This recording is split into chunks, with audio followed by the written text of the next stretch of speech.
नमस्कार दोस्तों। राज्य सेंटर में आप सभी का हार्दिक स्वागत है। मैट्रिक बोर्ड परीक्षा 2023 के लिए महत्वपूर्ण वीवीआई ऑब्जेक्टिव प्रश्न जो कि 100% पूछने की संभावना है, जो कि विज्ञान का प्रश्न है ऑब्जेक्टिव। इसको अंत तक देखें, लाइक करें, शेयर करें, कमेंट करें और मेरे चैनल को सब्सक्राइब कर लें ताकि सभी नोटिफिकेशन आपको मिलता रहे। तो चलिए, प्रश्न संख्या 1, दांत की सबसे ऊपरी परत क्या है? दांत की सबसे ऊपरी परत क्या है? इसका सही उत्तर होगा ऑप्शन नंबर ए, इनामेल। प्रश्न संख्या 2, मानव आहार नाल का सबसे लंबा भाग क्या है? मानव आहार नाल का सबसे लंबा भाग क्या है? इसका सही उत्तर है ऑप्शन नंबर बी, छोटी आंत। प्रश्न संख्या 3, परागकण किसके अंदर बनते हैं? परागकण किसके अंदर बनते हैं? इसका सही उत्तर होगा ऑप्शन नंबर ए, परागकोश के अंदर। अगला प्रश्न है, चालनी नलिकाएं कहाँ पाई जाती है? चालनी नलिकाएं कहाँ पाई जाती है? इसका सही उत्तर है ऑप्शन नंबर बी, फ्लोएम में। अगला प्रश्न है, आरबीसी की जीवन अवधि क्या है? आरबीसी की जीवन अवधि क्या है? यानी कि आरबीसी कितने दिनों तक जिंदा रह सकता है? इसका सही उत्तर है ऑप्शन नंबर ए, 120 दिन। अगला प्रश्न है, मानव शरीर की सबसे बड़ी लंबी यानी कोशिका कौन है? न्यूरॉन। ऑप्शन नंबर ए सही उत्तर होगा।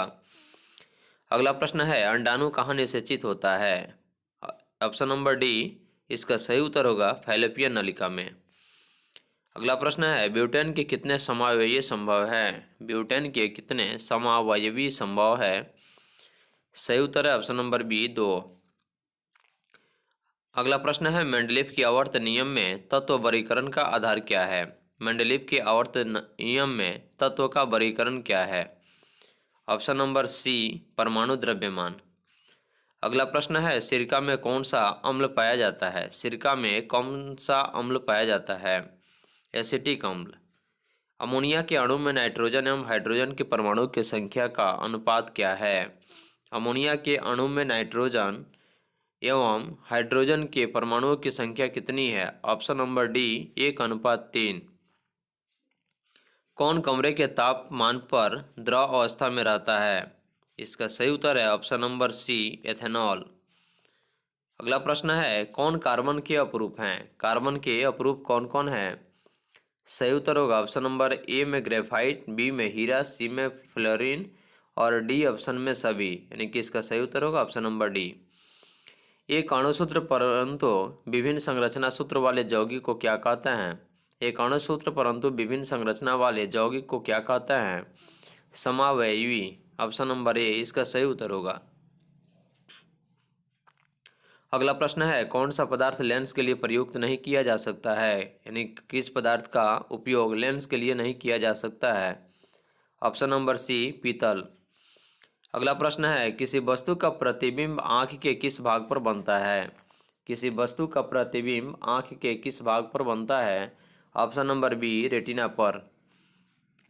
एक गोलीय दर्पण की फोकस दूरी एक गोलीय दर्पण की फोकस दूरी +20 सेंटीमीटर है तो यह गोलीय दर्पण कैसा होगा? उत्तल। अगला प्रश्न है, अवतल दर्पण की फोकस दूरी कैसी होती है? अवतल दर्पण की फोकस दूरी कैसी होती है? सही उत्तर है ऑप्शन नंबर ए, ऋणात्मक। किसी अवतल दर्पण की फोकस दूरी और उसकी त्रिज्या r है तो कौन सा संबंध सही है? तो r = 2f, यानी कि r त्रिज्या जो है यह फोकस दूरी की दुगुनी होती है, इसलिए इसका ऑप्शन होगा बी, r = 2f। अगला प्रश्न है, इलेक्ट्रिक हीटर की कुंडली बनाने में किस पदार्थ का प्रयोग किया जाता है? इलेक्ट्रिक हीटर की कुंडली बनाने में किस पदार्थ का प्रयोग किया जाता है? नाइक्रोम का। ऑप्शन नंबर सी सही उत्तर है। एक यूनिट विद्युत ऊर्जा का मान क्या है? एक यूनिट विद्युत ऊर्जा का मान क्या है? ऑप्शन नंबर ए, 3.6 × 10⁻6 जूल। अगला प्रश्न है, किलोवाट घंटा किसकी इकाई है? ऊर्जा की। फ्यूज विद्युत धारा के किस सिद्धांत पर कार्य करता है? फ्यूज विद्युत धारा के किस सिद्धांत पर कार्य करता है? ऑप्शन नंबर ए, ऊष्मीय। अगला प्रश्न है, वोल्ट मीटर को विद्युत परिपथ में किस क्रम में जोड़ा जाता है? वोल्ट मीटर को विद्युत परिपथ में किस क्रम में जोड़ा जाता है? ऑप्शन नंबर बी, समांतर क्रम में। अगला प्रश्न है, विद्युत परिपथ में दो बिंदुओं के बीच विभवांतर मापने के लिए क्या प्रयुक्त होता है? प्रश्न है, विद्युत परिपथ में दो बिंदुओं के बीच विभवांतर मापने के लिए क्या प्रयुक्त होता है? ऑप्शन नंबर ए वोल्ट मीटर।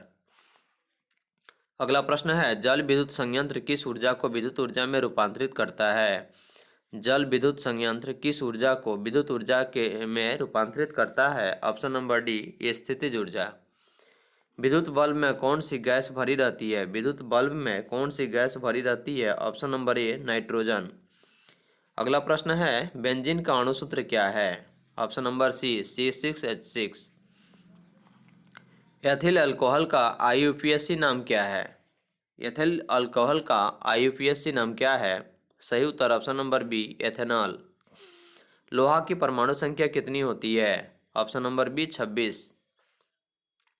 स्टेनलेस स्टील में लोहा एवं कार्बन के अलावे कौन तत्व रहता है? स्टेनलेस स्टील में लोहा एवं कार्बन के अलावे कौन तत्व रहता है? ऑप्शन नंबर सी निकेल एवं क्रोमियम।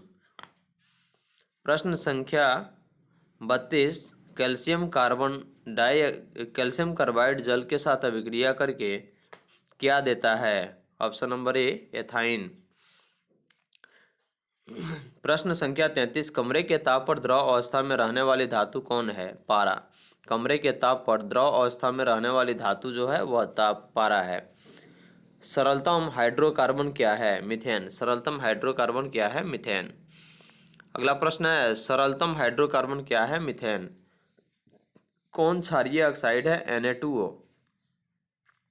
प्रश्न संख्या 37, बेकिंग पाउडर किसका मिश्रण है? बेकिंग पाउडर किसका मिश्रण है? ऑप्शन नंबर डी NaHCO3 एवं टार्टरिक अम्ल का। न्यूक्लियस शब्द किनके द्वारा दी गई है? रॉबर्ट ब्राउन के द्वारा न्यूक्लियस शब्द को दी गई है। पौधों में भोजन किस रूप में जमा होता है? स्टार्च के रूप में। ऑप्शन नंबर सी इसका सही उत्तर होगा।